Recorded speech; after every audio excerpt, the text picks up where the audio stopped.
The first time I saw his name light up on my phone again, my hands began to shake the way they used to when I was 19. I was standing in my kitchen, barefoot on cool tile, rinsing a single coffee cup I hadn't even finished. The afternoon sun was slanting through the blinds, cutting thin lines of light across the counter. It was quiet, too quiet for a Tuesday, and there it was, Hadley Harper. For a moment I thought my heart had made it up, that it was some cruel trick of memory. But no, the name stayed, solid, real. I hadn't spoken to Hadley in 42 years. At 61, you don't expect your past to knock on your door like that. You think it has settled into its proper place like old photographs in a shoebox. Faded, harmless. But some loves don't fade, some just wait. I dried my hands on a dish towel. My fingers hovered over the screen. I could feel my pulse in my throat. I let it ring twice more before I answered. Hello? There was a pause on the other end. A breath, then his voice. Evelyn? He still said my name like it belonged to him. I closed my eyes. Yes, I whispered, and just like that I was 19 again, standing under the oak tree behind my mother's house, promises hanging in the summer air. Plans too big for two small-town kids, but life had other ideas. Back then, Hadley and I were inseparable. He had sandy brown hair that refused to stay combed and a laugh that came from deep in his chest.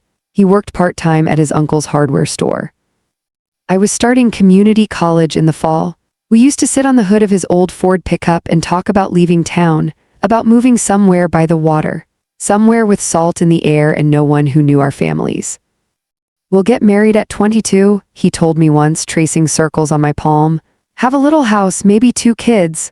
I believed him. I believed in us the way only young people can without hesitation. But my father didn't. My father believed in stability, in reputation.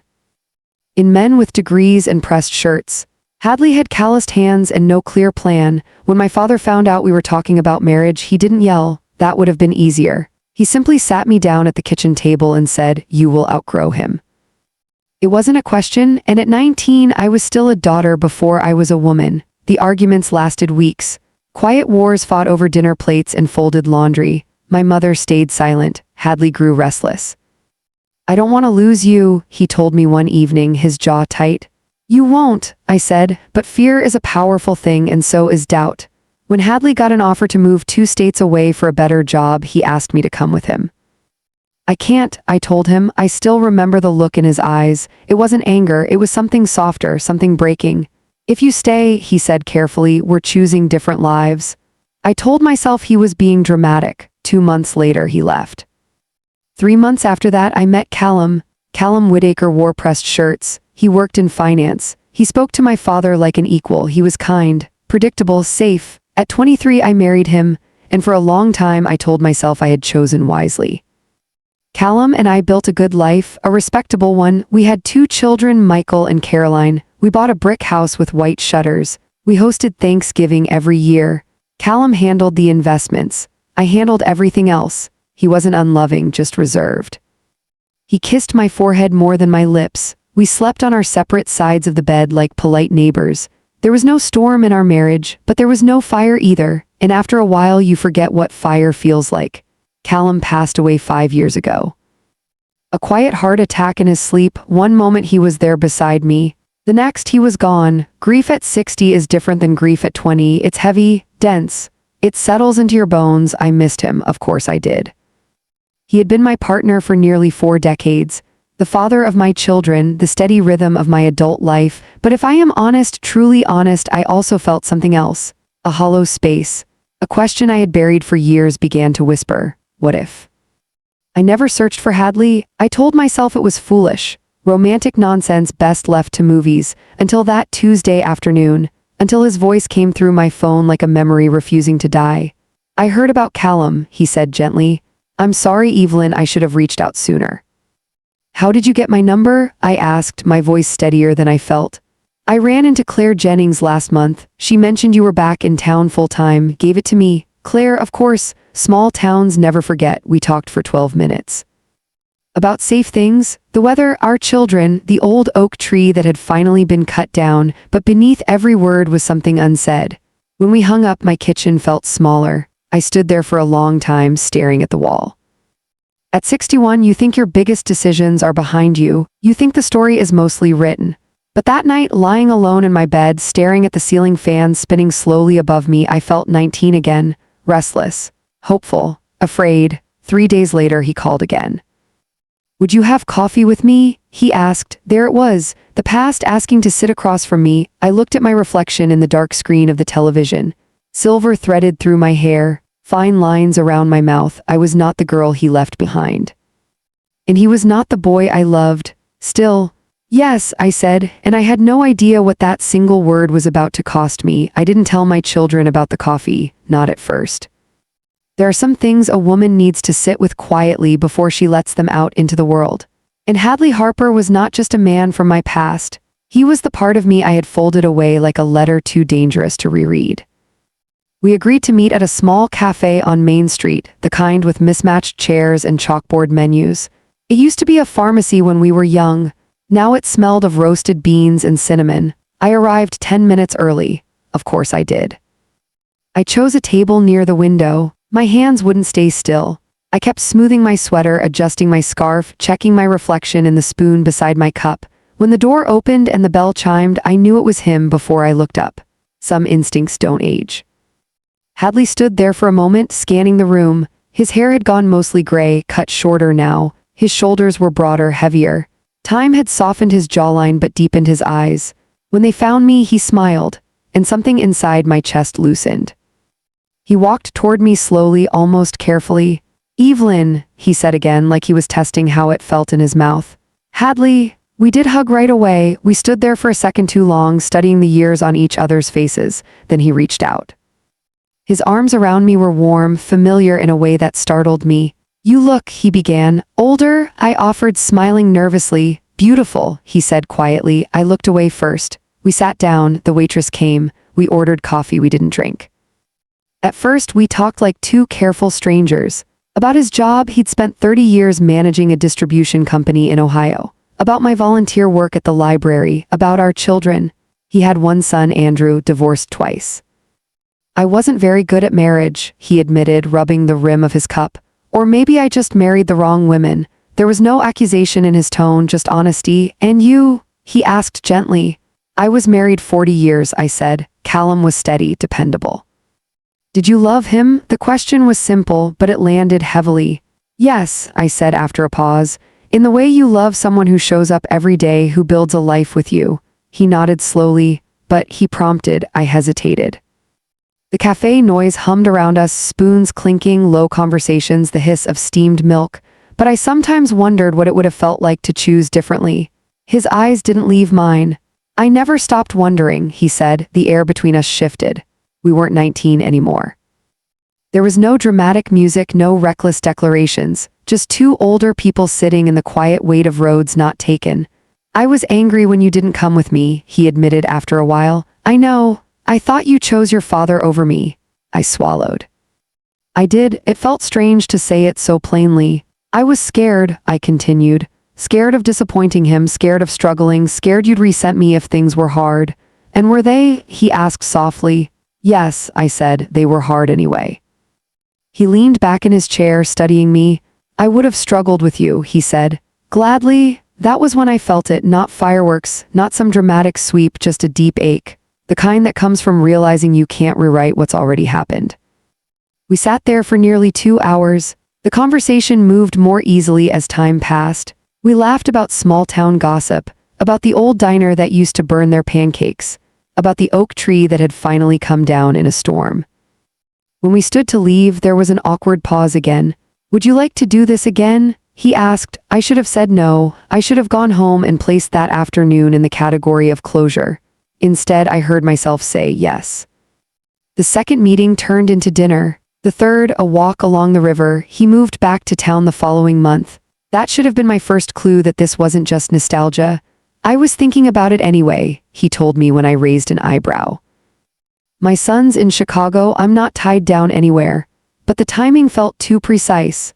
We began seeing each other twice a week, then 3 times. I hadn't dated in 40 years. I had forgotten how to anticipate someone's call, how to choose earrings with care, how to sit across from a man and feel seen. Hadley listened when I spoke, really listened. He remembered details.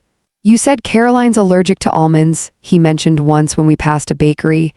Better not bring those home. It was small, but it mattered. He reached for my hand without hesitation. In the park, in the grocery store, once even in church, his thumb brushing lightly against my knuckles. I felt 16 and 60 at the same time. It wasn't long before my children noticed. Michael was the first to ask. Mom, he said one evening, standing in my kitchen with his arms crossed, who's Hadley? I froze mid-chop, knife hovering over carrots. An old friend, I said carefully. An old friend you've been seeing 3 times a week. There was concern in his voice and something else, protectiveness. I'm allowed to have friends, I said gently. He sighed. That's not what I meant, it's just Dad hasn't been gone that long. 5 years, but grief doesn't follow calendars. I'm not replacing your father, I said quietly. No one could. Michael rubbed the back of his neck. I just don't want you getting hurt. That word hurt, as if I were fragile glass. I've lived long enough to survive it, I replied. He didn't look convinced. Caroline's reaction was sharper. You're dating? She asked, eyes wide. At 61, I smiled faintly. Last I checked, that's not illegal. She paced my living room, heels clicking against hardwood. It just feels sudden. It's not sudden, I said. It's 42 years late. She stopped. What does that mean? And for the first time, I told them about Hadley. About the oak tree, about my father's disapproval, about the move I never made. They listened in silence. When I finished, Caroline crossed her arms. So this is unfinished business, she said. No, I corrected gently, it's present business. But even as I said it, I felt a flicker of doubt. Was it, or was I chasing something that no longer existed? The first crack appeared in small ways. Hadley began asking questions about my finances, not aggressively, casually. You ever think about downsizing? He asked one evening as we sat on my porch. I like my house, I replied. It's big for one person. My grandchildren visit. He nodded, of course. Another time he asked about Callum's investments. You must have been left pretty secure, he said lightly. I didn't answer right away. I manage, I said. It was subtle, but I felt it. A shift. Then there were moments when he seemed distant, preoccupied, his phone buzzing face down on the table. Work, he'd say, but he was retired. I tried to ignore it. To tell myself I was being paranoid. After all, hadn't I already lost him once because of doubt and fear? I didn't want to be that girl again, the one who let suspicion steal something good. Still. One evening, as we walked along the river, I noticed him watching a younger couple sitting on a bench. The woman couldn't have been more than 30. He stared a second too long. I felt something cold settle in my stomach. Hadley? I said lightly. He blinked, refocusing on me. Sorry, what were you saying? I smiled, but the warmth between us had thinned. The real discovery came 2 weeks later, and it didn't arrive gently. It came in the form of a message I was never meant to see. The message came on a Thursday evening. It was raining lightly, the kind of steady spring rain that makes everything smell like damp earth and memory. Hadley was at my house. We had ordered takeout grilled salmon for me, steak for him, and were sitting at my dining table, the overhead light casting a soft yellow glow between us. He had gone upstairs to use the bathroom. His phone was on the table, face down. It buzzed once. I didn't look at it. It buzzed again. Still, I kept my eyes on my plate. The third time, something in me tightened. I told myself I wasn't the jealous type. I had never gone through Callum's phone in 40 years of marriage. I had trusted him because he had given me no reason not to, but Hadley wasn't Callum. And Hadley had already once been a man who chose a different road. The screen lit up, just for a second, long enough. Leela, did you talk to her about the house yet? My chest went hollow. I didn't pick up the phone. I didn't need to. The words were clear enough from where I sat. Talk to her about the house. The house. My house. I heard the toilet flush upstairs, the sink running. The soft tread of his steps coming back down. By the time he returned, I had placed my fork neatly beside my plate. My hands were folded in my lap. He sat down casually. Everything okay? He asked, reaching for his drink. Yes, I said evenly. Who's Leela? He didn't flinch. That surprised me more than anything. An old friend, he replied, the same words I had used with my son. And what house were you supposed to talk to me about? Now he paused, just a fraction too long. What do you mean? He asked carefully. Your phone lit up. His jaw tightened almost imperceptibly. You went through my phone? I didn't touch it, I said calmly. It lit up. I can read Hadley. He leaned back in his chair. It's nothing. Nothing doesn't ask if you've talked to me about a house. He exhaled slowly like I was being unreasonable. Leela's a realtor. I mentioned that you sometimes feel overwhelmed with the upkeep here. She offered to give you an estimate, that's all. I stared at him.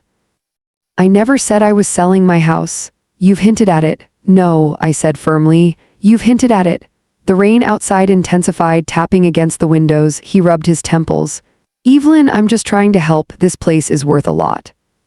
You could move somewhere smaller, easier. We could find something together. Together, the word felt heavier than it should have. I didn't realize we were planning to live together, I said quietly. He looked at me surprised. Well, I assumed that was the direction we were heading. Assumed.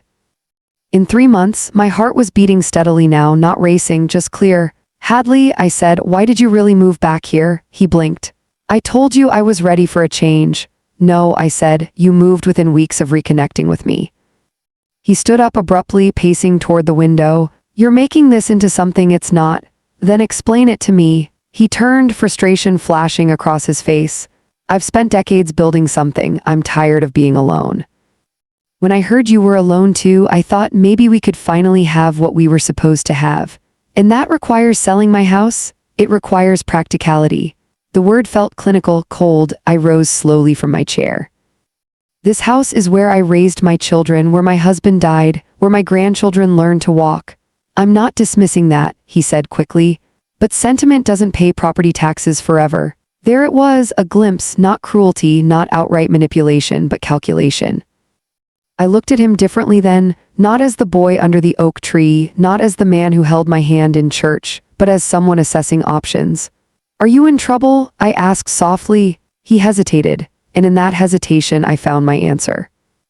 It's complicated, he muttered. Is it financial? He didn't speak. Hadley. He ran a hand through his gray hair, suddenly looking older than he had all evening. My second divorce cost me more than I expected, he admitted. There were investments that didn't pan out. I'm not bankrupt. But I'm not as secure as I'd like to be. And you thought, I prompted. He met my eyes. I thought if we combined things it would make sense. We could both benefit. Benefit. I felt something inside me shift permanently. Did you come back for me? I asked quietly, or for what I represent? That's not fair. It's a question. He stepped closer. I never stopped caring about you. That wasn't what I asked. Silence stretched between us. Finally, he said both. The honesty might have been admirable in another context, but in that moment it felt like a blade. I nodded slowly. Thank you for telling me the truth. I didn't mean it the way it sounds, but you did mean it. He opened his mouth to argue, then closed it. The rain softened again. I should go, he said. Yes, I agreed. He picked up his coat. His phone paused at the door. You're overreacting, he added quietly. I almost smiled. 40 years ago I would have believed that. Now at 61 I had lived too much life to ignore the tremor beneath someone's words. When the door closed behind him, the house felt very still. Not empty, still. I walked through each room slowly. The framed photos. The worn indentation on the couch where Callum used to sit. The faint scent of lemon cleaner in the hallway. This house was not an asset to be leveraged. It was my history, and I had nearly offered it up in exchange for a memory. I didn't cry that night. I made tea, sat at the kitchen table. Listened to the ticking of the clock. Regret is a quiet thing. It doesn't shout, it whispers, and sometimes it disguises itself as a second chance. The next morning I called Leela. She answered on the second ring. Hello, this is Evelyn Whitaker, I said calmly. I believe you've been discussing my house. There was a pause. Oh, Hadley mentioned, I'm not selling, I interrupted gently, and I would appreciate it if you didn't contact me again regarding it. Another pause. Of course, she said quickly. When I hung up, I felt something solidify inside me. Hadley called that afternoon. I let it ring. He left a voicemail. Evelyn, I think we need to talk when things aren't so emotional. You're misunderstanding my intentions. I didn't call back, not yet. Because for the first time since his name lit up on my phone, I wasn't thinking about 19-year-old promises. I was thinking about 61-year-old wisdom, and I was beginning to understand the true cost of regret. I didn't see Hadley for 9 days, not because he didn't try. He called twice more, left one short voicemail, sent a single text, I miss talking to you. I read it, I didn't respond. The house felt different during that time, not lonelier, just clearer, like a window that had been fogged up was finally wiped clean.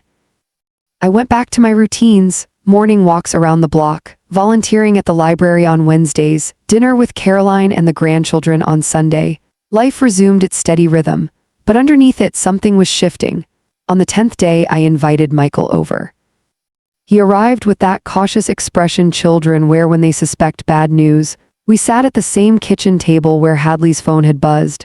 "Is everything okay?" he asked. "Yes," I said, "but I need to tell you something before it becomes something else." He leaned forward. And I told him, not dramatically, not angrily, just the facts, the message, the realtor, the financial troubles. Michael's jaw tightened slowly. "I knew something felt off," he muttered. "I didn't," I admitted, "not at first." "You don't owe him anything, Mom," I nodded. "I know that now." There was a long pause. "You loved him," Michael said gently. "Yes, maybe you still do. I thought about that." "I love who I was with him," I said carefully. "That's different." Michael reached across the table and squeezed my hand. "I'm proud of you." That simple sentence meant more than he knew, because 42 years ago I hadn't chosen myself. This time I had to. Hadley showed up the following Saturday, unannounced. I was in the garden trimming back the rose bushes Callum had planted years ago. The air smelled like fresh soil and cut stems. I heard the crunch of tires in the driveway. My stomach tightened before I even turned around. He stepped out of his car slowly, hands shoved into his jacket pockets. "You're not answering me," he said. "I needed space." He nodded once. "Can we talk?" I hesitated, then I gestured toward the porch. We sat in the two wooden chairs facing the yard, the same place he had once suggested selling from. For a moment, neither of us spoke. "You blindsided me," he said finally. I almost laughed. "Blindsided you?" "Yes, you shut me out without giving me a chance to explain." "You explained," I replied calmly. "You said both." He exhaled sharply. "I was being honest, and I appreciate that. But honesty doesn't mean manipulation." He turned toward me. "I'm not manipulating you. Then why involve a realtor before discussing anything clearly with me?" He didn't answer immediately. "I was trying to be proactive." "In what?" I asked softly. "Securing your future," he flinched. "That's not fair. It's accurate." The wind rustled through the trees behind us. A dog barked somewhere down the street. "I thought," he said slowly, "that we were building something, that we were serious." "We were," I agreed, "until I realized I didn't fully know your intentions." "You know my intentions." "I know you're not financially stable." He stared at the yard. "And that makes me unworthy?" The question hung there. "No," I said gently, "it makes you human, but it also means I have to protect myself." He looked at me then, truly looked. "You think I came back just for your money?" "I think it factored in." Silence. "I loved you," he said quietly. "I know. I waited years before marrying anyone because of you, and then you married twice." His jaw tightened. "So did you," he shot back. "Yes," I said evenly, "but I didn't return to you asking about your assets." That landed. He leaned forward, elbows on his knees. "You don't understand what it's like," he said, voice low. "To build something, lose half of it, then watch the rest slip through your fingers." "I do understand loss," I replied calmly. "I buried my husband in this town." His shoulders sagged. "I didn't mean." "I know you didn't." There it was again, not a villain. Just a man who had made choices and was now facing their consequences. "I'm not asking you to rescue me," he said, "but you're hoping I might." He didn't deny it. That was answer enough. "I can't be your solution," I said softly.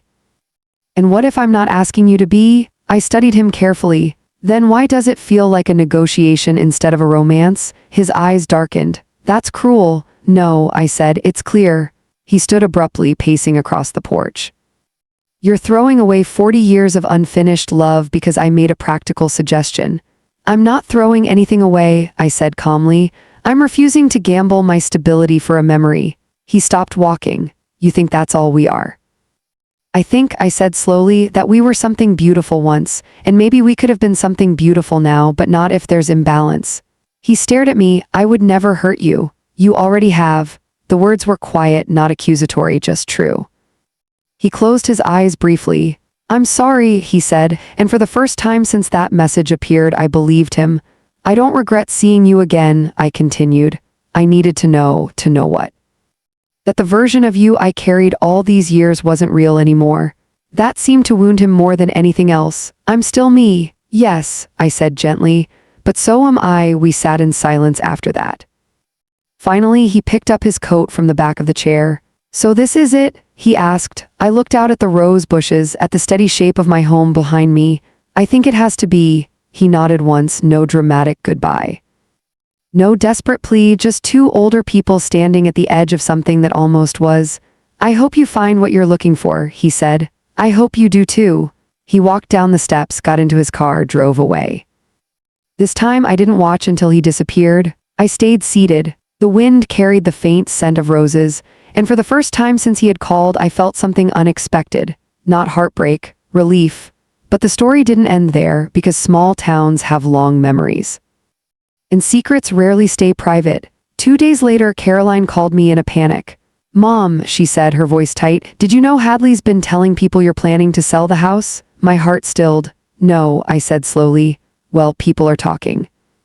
And just like that, the private cost of regret was about to become public. When Caroline said, "People are talking," I felt something colder than heartbreak. Embarrassment. Not because I had dated Hadley, not because I had nearly considered a different life, but because my private reconsideration of love had somehow become community speculation. "What exactly are they saying?" I asked quietly. She hesitated. "That you're selling the house, that you and Hadley are moving to Florida, that you've already spoken to a realtor." I closed my eyes, of course. Small towns don't need facts, they need momentum. "I haven't listed anything," I said firmly. "I know that, but Leela mentioned it to someone at church, and you know how that goes." "Yes, I did." By Sunday morning, 3 different women had approached me before service even began. "Evelyn, is it true you're downsizing? Starting a new chapter, I hear. You deserve happiness." They meant well, but I felt like a headline. I smiled politely, gave vague answers, took my usual seat near the aisle. Halfway through the sermon, I noticed Hadley standing at the back of the sanctuary. He hadn't been coming regularly before. Now he was there, watching, not with longing, with expectation. When the service ended, he approached before I could slip away. "We need to clear this up," he said under his breath. "Yes," I agreed. "We do." We stepped outside into the bright morning air. Parishioners lingered nearby, pretending not to listen. "Why are people saying I'm selling?" I asked calmly. "I may have mentioned we were considering options," he said. "We were not." "You didn't say no at first," he countered. "I didn't say yes." He ran a hand down his face. "This is getting blown out of proportion." "No," I said, "you're allowing it to grow." He looked irritated now. I was trying to show confidence in us. By speaking for me, his silence answered. I lowered my voice. "You don't get to narrate my life, Hadley." His expression hardened slightly. "You're making me sound like some kind of opportunist." I met his gaze steadily, then stopped behaving like one. A few people nearby pretended to study the church bulletin board. Hadley exhaled sharply. "So what do you want me to say?" "The truth." "And what is that?" "That there are no plans, no listing. No joint future involving this house." He stared at me. "You're serious?" "Yes." For a moment something flickered in his eyes, not sadness, pride, the kind that doesn't like being corrected publicly. "I won't be embarrassed," he said quietly. "This isn't about embarrassment, it's about boundaries." "And if I don't correct it?" I held his gaze. "Then I will." He searched my face as if trying to find the 19-year-old girl who would bend. She wasn't there anymore. "Fine," he muttered. "I'll handle it." He walked away before I could respond. But something in his tone unsettled me.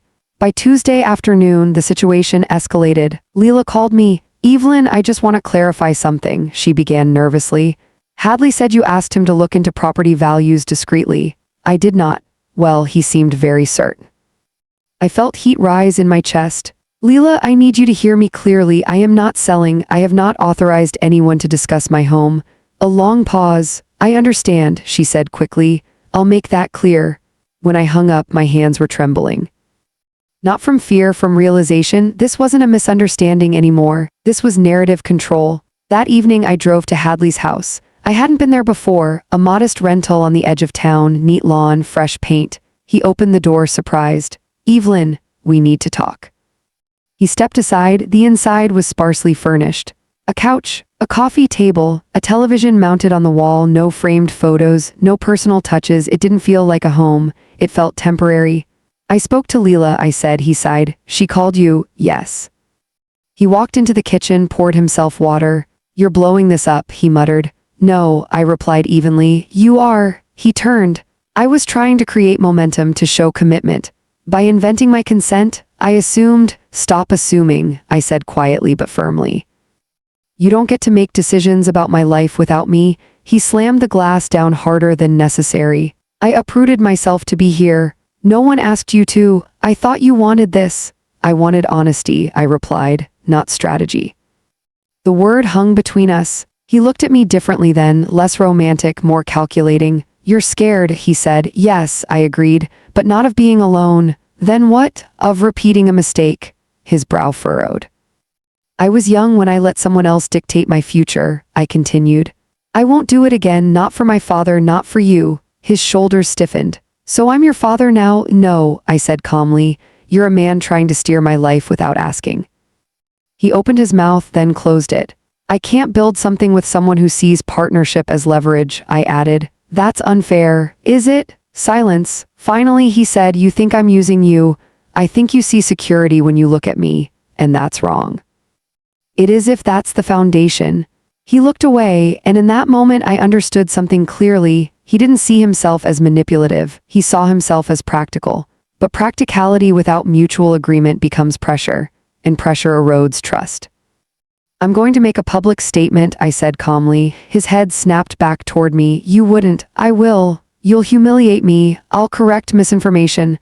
That's the same thing. No, I said quietly. It is. His jaw clenched. You're choosing pride over love. I held his gaze. No, I said softly. I'm choosing self-respect over nostalgia. That ended it. He didn't argue further. He didn't apologize. He simply stepped back, creating distance. I see, he said. I nodded and I walked out. The following Sunday after church service, I did something I had never done before. I stood up during announcements. My voice was steady. I just want to clarify something, I began. There have been rumors that I'm selling my home and relocating. That is not true. I have no plans to leave. A ripple moved through the congregation.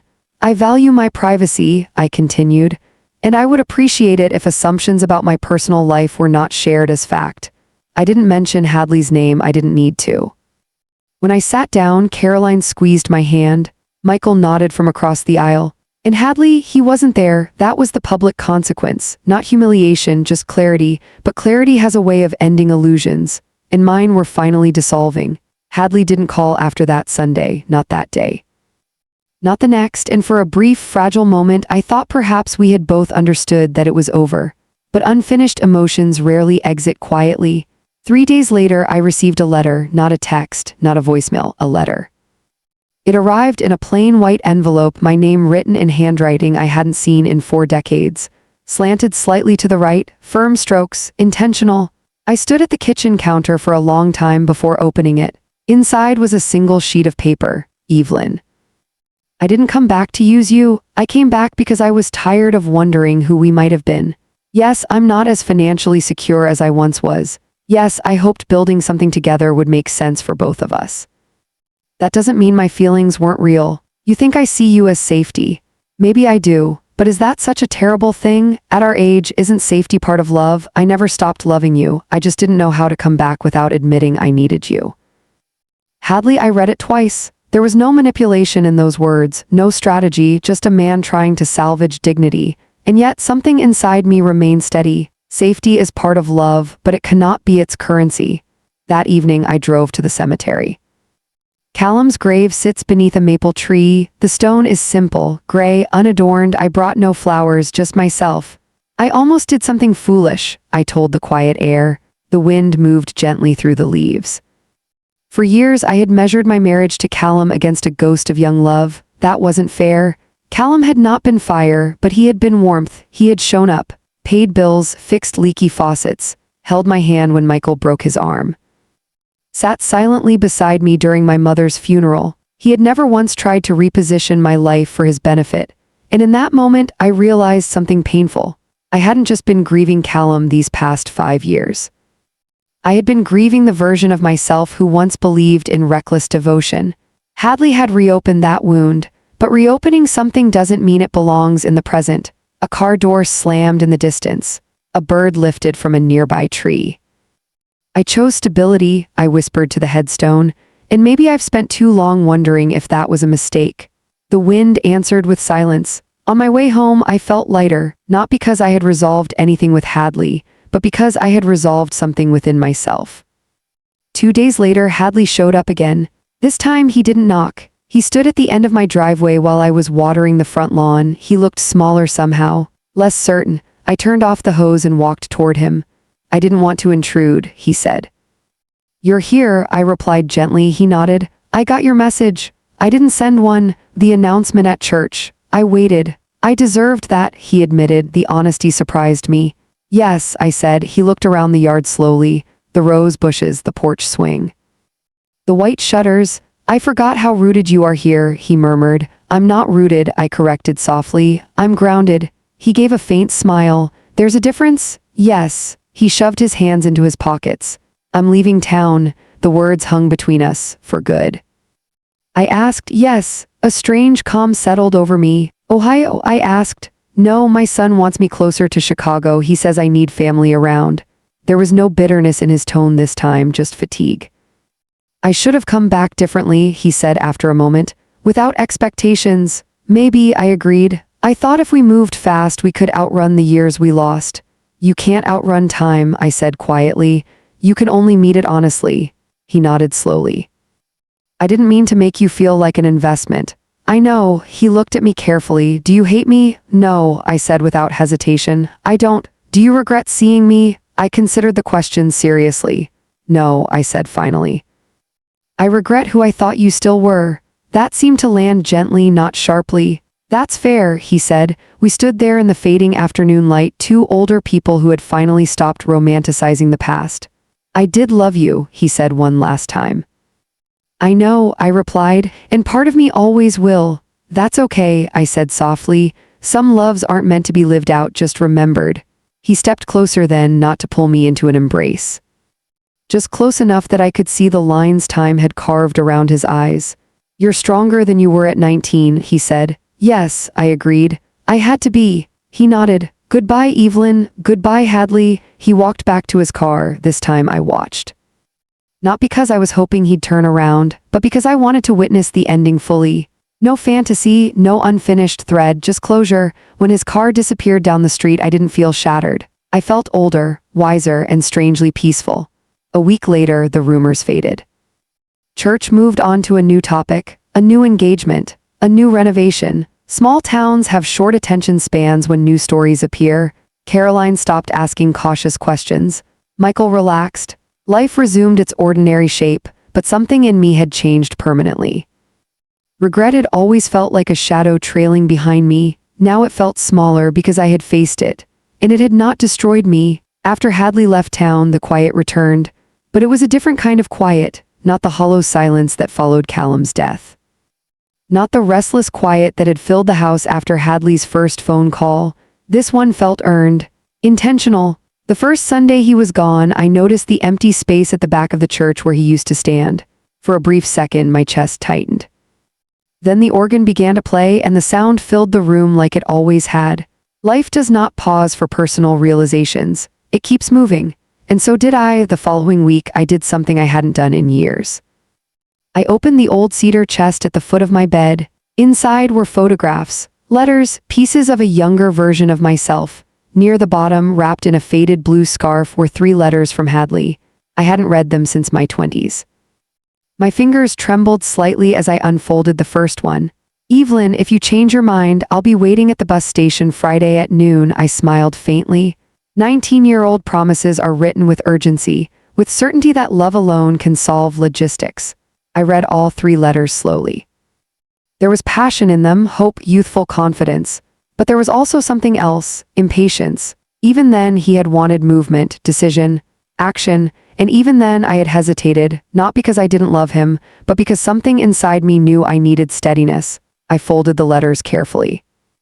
Then, for the first time, I placed them back in the chest not as unfinished business, but as history. Memories are not invitations, they are evidence.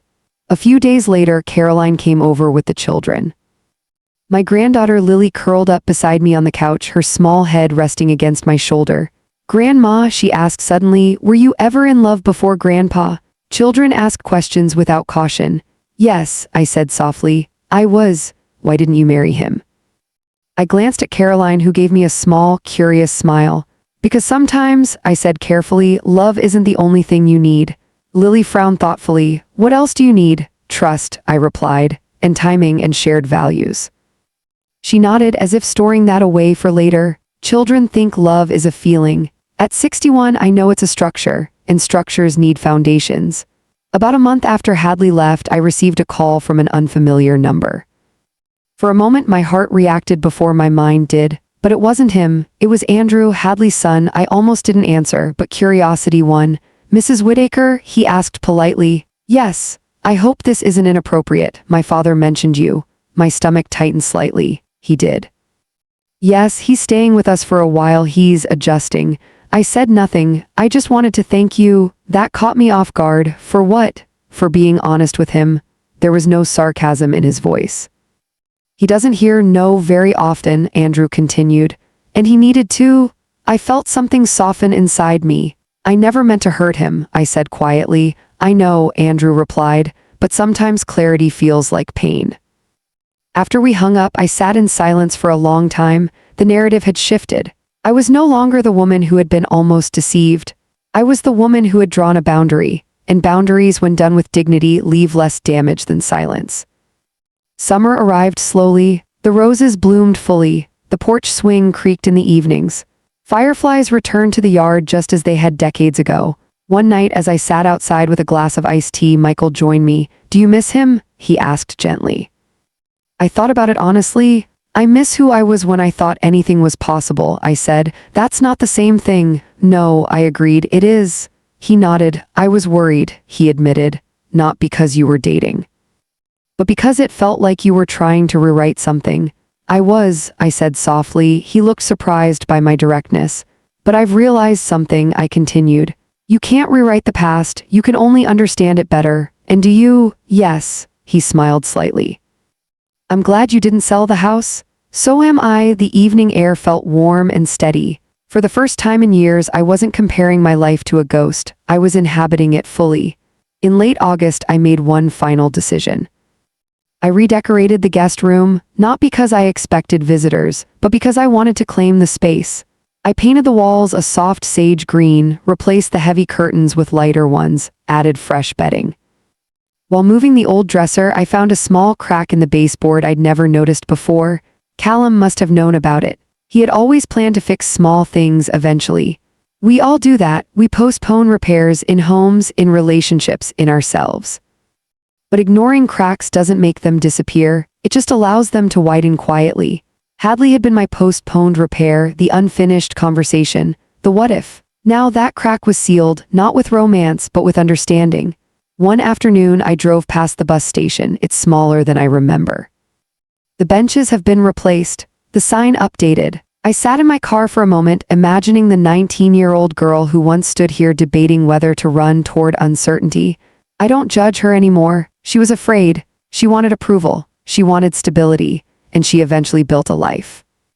A good one. It wasn't dramatic, but it was real. As I drove away, I felt something settle fully inside me. Regret loses power when you face it head on, and love, when stripped of fantasy, becomes clearer, not smaller, clearer. There's something no one tells you about reaching your 60s. You don't just carry memories, you carry versions of yourself. The girl who almost left, the wife who stayed, the widow who wondered. For years, I believed regret was proof that I had chosen wrong. That somewhere in some alternate version of my life, I was standing by the ocean with Hadley, laughing at sunsets and calling it destiny. But what I learned is this: regret isn't always a sign you missed your chance. Sometimes it's just a question you never answered. And when life gives you the opportunity to face that question again, you don't go back to relive it. You go back to understand it. I loved Hadley at 19. That love was real. But the man who came back at 61 was not the boy under the oak tree. And I was no longer the girl waiting at the bus station. At our age, love isn't about fire. It's about foundation. It's about respect.